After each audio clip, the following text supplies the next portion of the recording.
বান্দৰ আৰু ঘৰিয়ালৰ সাধু। এসময়ত নৈ এখনৰ পাৰৰ এজোপা জামুক গছত এটা বান্দৰে বাস কৰিছিল। সেই গছজোপাত বহুত মিঠা সোৱাদৰ জামুক লাগিছিল। বান্দৰে সদায় সেই জামুকবোৰ পেট ভৰাই খাইছিল। এদিন ৰাতিপুৱা বান্দৰটোৱে জামুক খাই থাকোঁতে নদীৰ পাৰত এটা ঘৰিয়ালে জিৰণি লৈ থকা দেখা পালে। বান্দৰটোৱে চিঞৰি ক'লে, হে ৰাঘৰিয়াল, তুমি জামুক খাবা নেকি? এইবোৰ খাবলৈ বৰ সোৱাদ। ঘৰিয়ালে খাম বুলি কোৱাত বান্দৰে কেইটামান জামুক ছিঙি ঘৰিয়ালক খাব দিলে। জামুক খাই ঘৰিয়ালে বৰ ভাল পালে। সেইদিনাৰ পৰা দুয়ো বন্ধু হৈ পৰিল।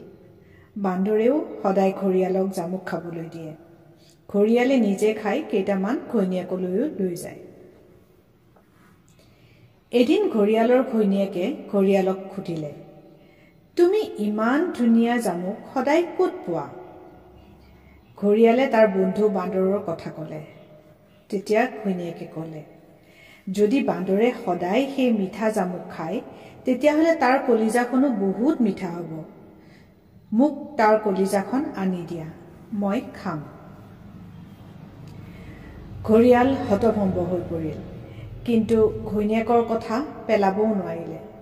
পিছদিনা সি বান্দৰৰ ওচৰলৈ গৈ ক'লে, বন্ধু, মোৰ পত্নীয়ে তোমাক লগ পাব বিচাৰিছে।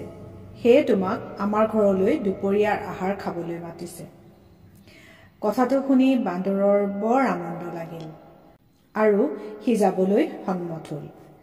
ঘৰিয়ালে বান্দৰক তাৰ পিঠিত উঠাই লৈ যাবলৈ ধৰিলে। মাঝপানী পোৱাৰ পিছত ঘৰিয়ালে ক'লে, বন্ধু, মই তোমাক সঁচা কথা ক'ব লাগিব। মোৰ পত্নীয়ে তোমাৰ কলিজাখন খাব বিচাৰিছে। সেয়ে মই তোমাক আমাৰ ঘৰলৈ নি আছোঁ। ঘৰিয়ালৰ কথা শুনি বান্দৰে ভয় খালে। সি তৎক্ষণাৎ এটা বুদ্ধি বিচাৰি পালে। শান্তভাৱে সি ক'লে, হেৰা বন্ধু, তুমি কথাটো মোক আগতে কিয় নকলা? মই ক'ৰবালৈ গ'লে কলিজাখন জামুক গছতে লুকাই থৈ যাওঁ। আজিও থৈ আহিছোঁ। ব'লা ব'লা, আমি উভতি গৈ কলিজাখন লৈ আনোগৈ। ঘৰিয়ালে বান্দৰৰ কথা সঁচা বুলি ভাবি উলটি যাবলৈ ধৰিলে।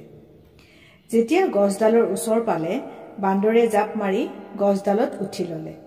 তাৰপিছত ক'বলৈ ধৰিলে, মূৰ্খ ঘৰিয়াল, কলিজা নোহোৱাকৈ কোনোবা জীয়াই থাকিব পাৰে নেকি?